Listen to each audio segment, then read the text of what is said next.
Hi friends, आप सभी का आपके अपने यूट्यूब चैनल यूपीएससी इन्फो 24 में स्वागत है। तो दोस्तों, हम उम्मीद करते हैं कि आप सभी लोग स्वस्थ होंगे और खुश होंगे। फ्रेंड्स, ये जो वीडियो है बीपीएससी हिस्ट्री का प्रैक्टिस सेट 64 है। तो अगर आप TGT, PGT, LT grade, GIC और असिस्टेंट प्रोफेसर की तैयारी कर रहे हैं हिस्ट्री सब्जेक्ट से, तो ये वीडियो आपके लिए है। वीडियो के अंत तक बने रहिए। वीडियो पसंद आए तो वीडियो को जरूर लाइक करिए। चैनल पे दोस्त नए हैं तो चैनल को जरूर सब्सक्राइब कर लीजिए। स्टार्ट करते हैं आज का पहला नंबर क्वेश्चन, जो 41 नंबर से शुरू हो रहा है। और ये क्वेश्चन आपका बीपीएससी परीक्षा में पूछा गया है प्री में 1996 में। तो इसको याद रखते हुए अधिकांश जो भी क्वेश्चन कराए जा रहे हैं कहीं ना कहीं बीपीएससी में पूछा गया है, और हमें उम्मीद है कि यहाँ से क्वेश्चन आपको जरूर मिलेगा।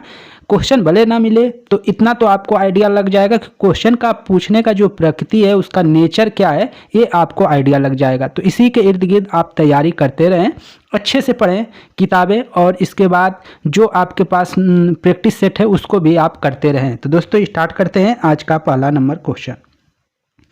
1857 के विद्रोह से बिहार का कौन सा भाग अप्रभावित रहा? ये क्वेश्चन आप कर पाएंगे अगर पहले वीडियो हमारा देख चुके हैं तो। दानापुर, पटना, आरा, मुजफ्फरनगर या मुजफ्फरपुर, और इसके बाद मुंगेर। तो इसमें से जो आंसर जाएगा वो आपका जाएगा बी के साथ। आंसर आपका क्या हो जाएगा? कूट की सहायता से करना है तो बी हो जाएगा। केवल क्या है, मुंगेर जो था वो कहीं ना कहीं अप्रभावित था, बाकी के सब प्रभावित थे। जैसे दानापुर हो गया, पटना हो गया, आरा हो गया, इसको तो सभी लोग जान रहे हैं। फिर इसके बाद मुजफ्फरपुर जो है वो भी। तो ये जो 4 जिले थे यहाँ विद्रोह हुआ था, लेकिन मुंगेर अप्रभावित था। तो ऑप्शन आपका जो है बी सही हो जाएगा। 5 वाला ये मुंगेर अप्रभावित था, बाकी के सब प्रभावित थे। व्याख्या देख लीजिए। 1857 के विद्रोह के दौरान बिहार में आरा, दानापुर, पटना, मुजफ्फरपुर तथा शाहाबाद जो विद्रोह के प्रमुख केंद्र थे। इसमें 5 का नाम याद कर लीजिए। तो इसमें 1857 में प्रमुख भूमिका में जो जहाँ ज़्यादा विद्रोह हुआ है उसमें आरा, दानापुर, पटना, मुजफ्फरपुर तथा शाहाबाद जो है विद्रोह के क्या थे? प्रमुख केंद्र थे। पटना में पीर अली, ठीक है, पीर अली, ये भी क्वेश्चन अभी पीछे बीपीएससी में पूछा गया है। तो पटना में पीर अली ने विद्रोहियों का नेतृत्व किया था। तो पटना में किसने 1857 की क्रांति में विद्रोहियों का नेतृत्व किया था? तो पीर अली। और ये कौन थे? पुस्तक विक्रेता थे। ग्रामीण जनता के बीच अंग्रेजी हुकूमत के विरुद्ध जो विद्रोही काम कर रहे थे उन्होंने विद्रोही सिपाहियों का समर्थन किया। आगे चलते हैं। 42 नंबर क्वेश्चन है। 1857 के विद्रोह लखनऊ में किसने नेतृत्व आगे बढ़ाया? किसके नेतृत्व में आगे बढ़ा था ये बताना है। लखनऊ में तो इनका नाम हो जाएगा बेगम हजरत महल। बेगम आप महल, आपका आंसर ए सही हो जाएगा। ये पूछा गया क्वेश्चन है और इसका आंसर सभी लोग जानते होंगे, बेगम हजरत महल। आप बेगम आप अवध, ये याद रखिएगा। व्याख्या देख लीजिए। लखनऊ अवध में विद्रोह का प्रारंभ 30 मई 1857 को हुआ। जो लखनऊ है अवध, उसमें जो विद्रोह का जो प्रारंभ हुआ 30 मई 1857 को हुआ। यहाँ विद्रोह का नेतृत्व बेगम हजरत महल ने किया और अपने अल्पवयस्क पुत्र वीर जिस कादिर को नवाब घोषित किया। मार्च 1858 में कैंपबेल ने यहाँ के विद्रोह को समाप्त कर लखनऊ पर पुनः कब्जा कर लिया। तो ये क्वेश्चन यहाँ से जो ये कैंपबेल का नाम आ रहा है वो इम्पॉर्टेंट है कि लखनऊ के जो विद्रोह है जहाँ पे बेगम हजरत महल ने नेतृत्व किया था, उसके विद्रोह को 1857 में जो वहाँ विद्रोह हुआ था उसको दबाने में किसने सफलता हासिल की? तो वो थे कैंपबेल। तो कैंपबेल को आप याद रखिएगा।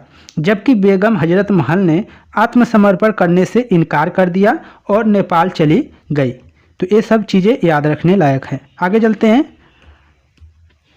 1857 के विद्रोह मुख्यतः किस कारण से असफल रहा? जो 1857 का विद्रोह हुआ था मुख्यतः किस कारण से असफल रहा?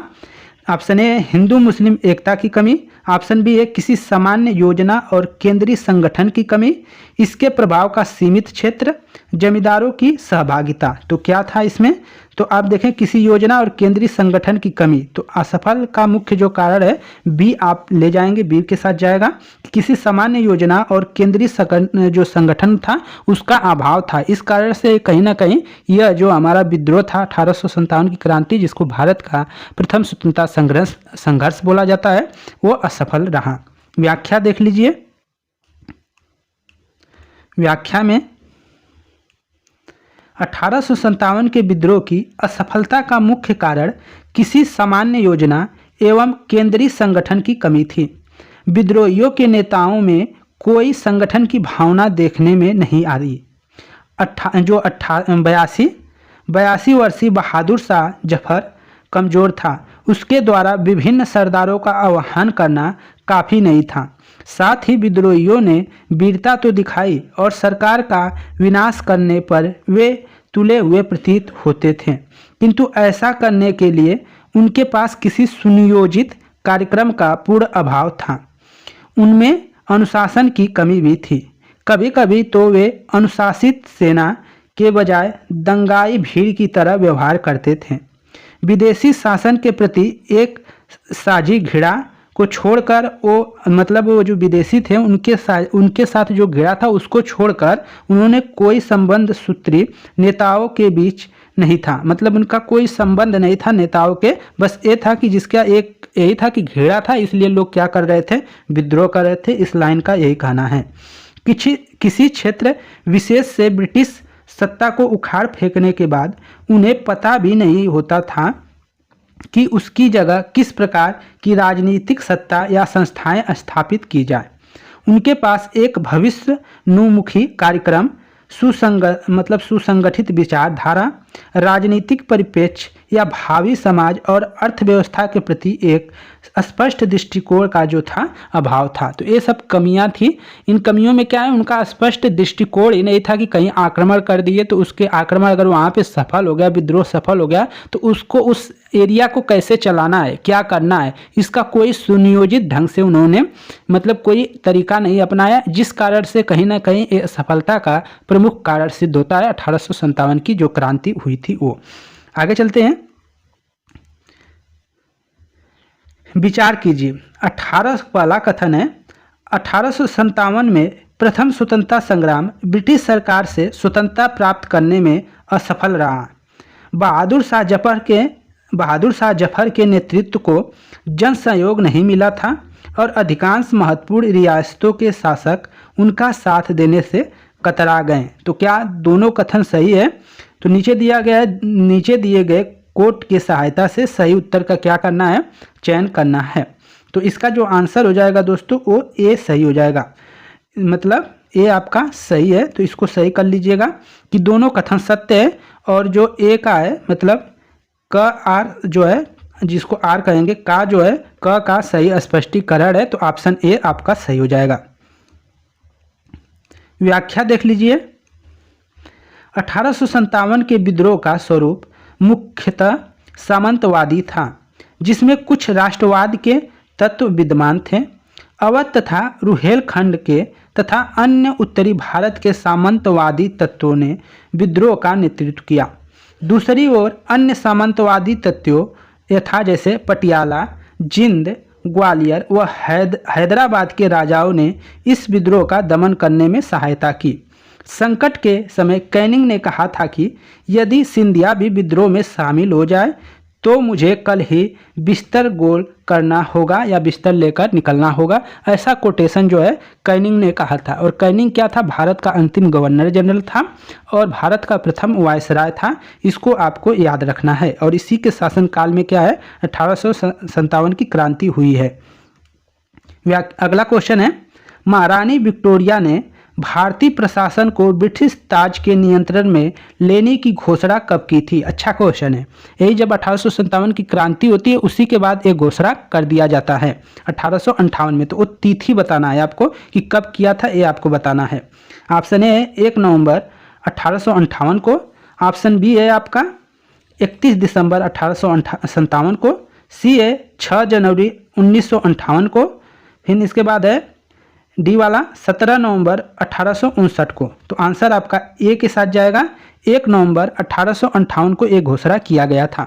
तो महारानी विक्टोरिया ने भारतीय प्रशासन को ब्रिटिश ताज के नियंत्रण में लेने की घोषणा कब की थी? तो 1 नवंबर 1858 को की थी।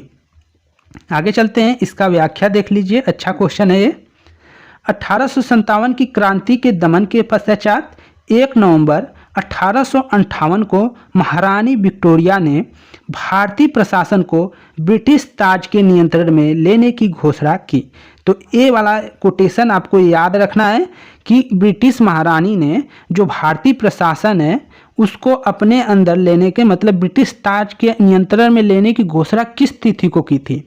तो 1 नवंबर 1858। ठीक, इसको याद रखिएगा। इस घोषणा के बाद भारत में कंपनी के शासन को समाप्त कर भारत को सीधे ब्रिटिश क्राउन के अधीन कर दिया गया। एक भारत मंत्री या सचिव तथा 15 सदस्यों वाली इंडियन काउंसिल की स्थापना की गई।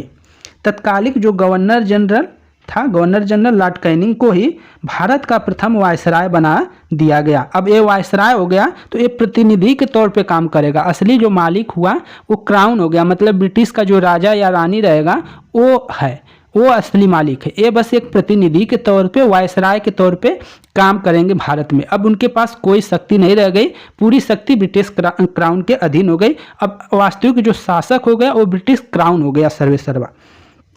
आगे चलते हैं। 1857 के विद्रोह के बाद ब्रिटिश सरकार ने सिपाहियों का इन प्रांतों में से चयन किया। 1857 के विद्रोह हुआ था तो उसके बाद जो ब्रिटिश सरकार है सिपाहियों का किन प्रांतों से चयन किया था, वहाँ से ज़्यादा लोगों को रखा और कुछ जगहों से कम लोगों को रखा। तो कहाँ से ज़्यादा लोगों का चयन किया, ये क्वेश्चन आपसे पूछ रहा है। तो उत्तर प्रदेश एवं बिहार के ब्राह्मण को, पूर्व के बंगाली एवं उड़िया को, गोरख, सिख, पंजाबी उत्तर प्रांत से, मद्रास प्रेसिडेंटी एवं मराठा से। तो कहाँ से उसने किया था? तो जो 46 का आंसर है वो सी सही हो जाएगा। गोरखा, सिख एवं पंजाबी जो थे उत्तर प्रांत से, वहाँ से सिपाहियों का ज़्यादा इन्होंने वैकेंसी में लिया। तो इसको याद रखना है। व्याख्या देख लीजिए, यहाँ पे 1857 रहना चाहिए दोस्तों, 1857। इसको 1857 के विद्रोह के बाद ब्रिटिश सरकार ने सिपाहियों का चयन गोरखा, सिख एवं पंजाब के उत्तर प्रांत से किया। 1857 के विद्रोह को भड़काने में उत्तर प्रदेश एवं बिहार के सैनिकों ने महत्वपूर्ण भूमिका निभाई थी। इसीलिए ब्रिटिश सरकार इन्हें संदेह की दृष्टि से देखती थी। विद्रोह के समय बंगाल सेना के 60% सैनिक अवध तथा उत्तरी पश्चिमी यूपी प्रांत के थे। विद्रोह के लिए भारतीय सेना उत्तरदायी थी। इसी कारण 1 नवंबर 1858 को महारानी विक्टोरिया के घोषणा पत्र के अंतर्गत सेना का पुनर्गठन किया गया, जो विभाजन और प्रतिलोभन की नीति पर आधारित था। आगे चलते हैं। 47 नंबर क्वेश्चन है और ये भी अच्छा क्वेश्चन है। निम्नलिखित में से किसने 1857 के विद्रोह को एक षड्यंत्र की संज्ञा दी? किसने 1857 के विद्रोह को एक षड्यंत्र की संज्ञा दी थी? ऑप्शन ए है sir James Outram and W Taylor, option B है sir John Kaye, option C है सर जॉन लॉरेंस, डी है टी.आर. होल्मस। तो आंसर हो जाएगा ए सही। सर जेम्स आउंड्रम एवं डब्ल्यू टेलर जो थे उन्होंने 1857 के विद्रोह को एक षड्यंत्र की संज्ञा क्या थी प्रदान किया था। व्याख्या देख लीजिए। सर जेम्स आउट्रम और डब्ल्यू टेलर ने 1857 के विद्रोह को हिंदू मुस्लिम षड्यंत्र का परिणाम बताया। आउट्रम का विचार था कि यह मुस्लिम षड्यंत्र था जिसमें हिंदू शिकायतों का लाभ उठाया जाए। जो जॉन लॉरेंस और सीले के अनुसार यह केवल सैनिक विद्रोह था। सर जॉन सीले के अनुसार 1857 का विद्रोह एक पूर्णतया देशभक्त रहित और स्वार्थी सैनिक विद्रोह था, जिसमें न कोई स्थानीय नेतृत्व ही था और न ही इसे सर्वसाधारण का समर्थन प्राप्त था। उनके अनुसार यह एक स्थापित सरकार के विरुद्ध भारतीय सेना का विद्रोह था। तो दोस्तों आप देखेंगे तो जितने भी अंग्रेजी इतिहासकार रहे हैं उन्होंने अपना मत इसी में व्यक्त किया है कि इसको संगठित नहीं, इसको तोड़ मरोड़ कर व्यक्त किया। ये मतलब एक स्वतंत्रता संग्राम मानने के लिए तैयार नहीं है। उनका मानना था, कोई कहता है सैनिक षड्यंत्र था, कोई कह देगा हिंदुओं का षड्यंत्र था, कोई कह देगा मुसलमानों का षड्यंत्र था, कोई कहेगा कुछ लोगों का असंतोष था। तो ये तरह तरह से विचारे अपने रखते हैं और वो भारत की जो राष्ट्रवादी पूरी पनप रही है, जो विचारधारा पनप रही है, उसको कमजोर करने के लिए बांट कर दिखाते हैं। यही इनका मेन उद्देश्य था। आगे देखते हैं 48 नंबर,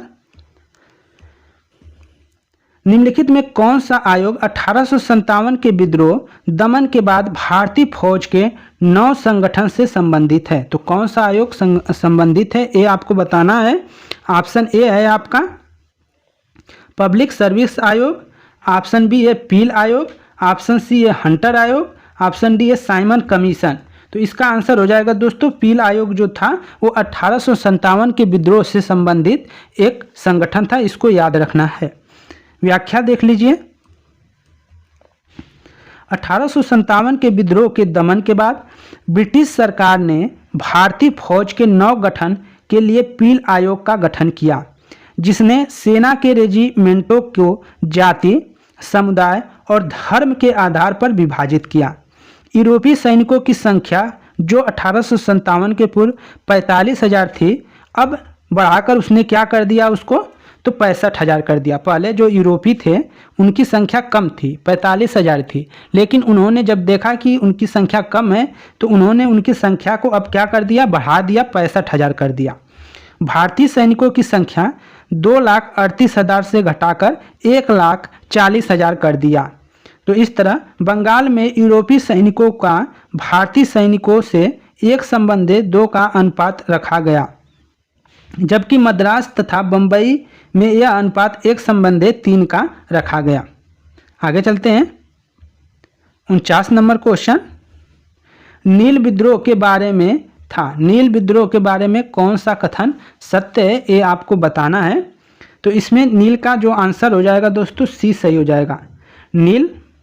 रैयत नील की खेती नहीं करना चाह रहे थे, पर उनसे एक अमान्य मूल्य पर जबरदस्ती करवाई जा रही थी। ये वाला नील विद्रोह के एक कारण था, बाकी के सब कारण नहीं है। जैसे रैयत नील की खेती नहीं करना चाहते थे पर जबरदस्ती करवाई जा रही थी।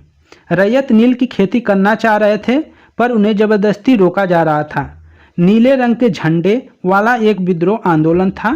तो इसमें जो है नील विद्रोह किसके बारे में था, तो नील विद्रोह जो था वो एक रैयत नील की खेती नहीं करना चाहते थे, पर क्या है वो नील का खेती नहीं करना चाहते थे, पर उनसे एक अमान्य मूल्य पर जबरदस्ती करवाई जा रही थी। उनका मूल्य क्या था, अमान्य मूल्य था, मूल्य कोई अच्छा नहीं था। तो आंसर आपका सी सही हो जाएगा, अमान्य मूल्य पर करवाई जा रही थी। व्याख्या देखेंगे तो आपको और अच्छा से आ जाएगा।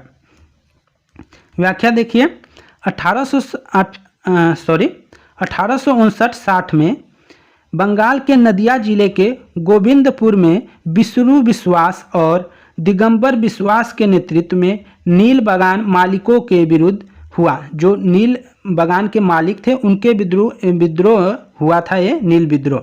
यह आंदोलन नील विद्रोह के नाम से जाना जाता है। विद्रोह का मूल कारण ददनी प्रथा थी। मूल कारण क्या था, ददनी प्रथा थी, जिसमें बागान मालिक किसानों को नील की खेती के लिए कुछ पैसा अग्रिम भुगतान कर देता था। जो बागान का मालिक था वो किसानों को नील की खेती के लिए कुछ अग्रिम पैसा दे देता था उसको। इस भुगतान के बदले किसान नील उगाने तथा उपज उसी बागान मालिक को पूर्व निर्धारित दर से, मतलब वो निर्धारित करने जो बहुत ही कम होती थी, पर नील बेचने के लिए बाध्य हो जाता था। इस प्रकार की बेगार कृषि के विरुद्ध किसानों का विद्रोह नील विद्रोह था। इस पर दीनबंधु मित्र ने नील दर्पण नामक नाटक लिखा है। नील दर्पण नाटक जो लिखा गया है किस विद्रोह पे लिखा गया है, तो नील विद्रोह पे लिखा गया है। और किसने लिखा है, तो दीनबंधु मित्र हैं, उन्होंने लिखा है। और ये विद्रोह का जो मूल कारण था वो क्या था, नील आंदोलन के, तो उसका ददनी प्रथा था। ददनी प्रथा क्या था कि किसानों को, जो जमींदार होते थे या जो भी होते थे वहाँ के मालिक होते थे, बागान मालिक, वो किसानों को खेती करने के लिए कुछ पैसे अग्रिम दे देते थे, पैसा आगे दे देते थे, और खेती वो किसान करता था, रैयत करता था।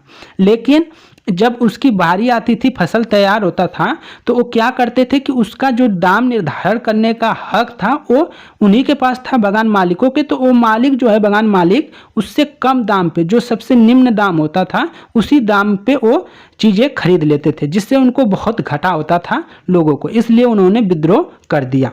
आगे चलते हैं। 50 नंबर क्वेश्चन नील कृषक से ही। नील कृषकों की दुर्दशा पर लिखी गई पुस्तक नील दर्पण के लेखक कौन थे? तो कौन थे नील दर्पण के लेखक? दीनबंधु मित्र। ऑप्शन बी आपका सही है। दीनबंधु मित्र जो थे, दीनबंधु मित्र, वो क्या थे? नील दर्पण के लेखक थे। और इसमें नील क्रांति के विद्रोह को उजागर किया गया है। व्याख्या देख लीजिए।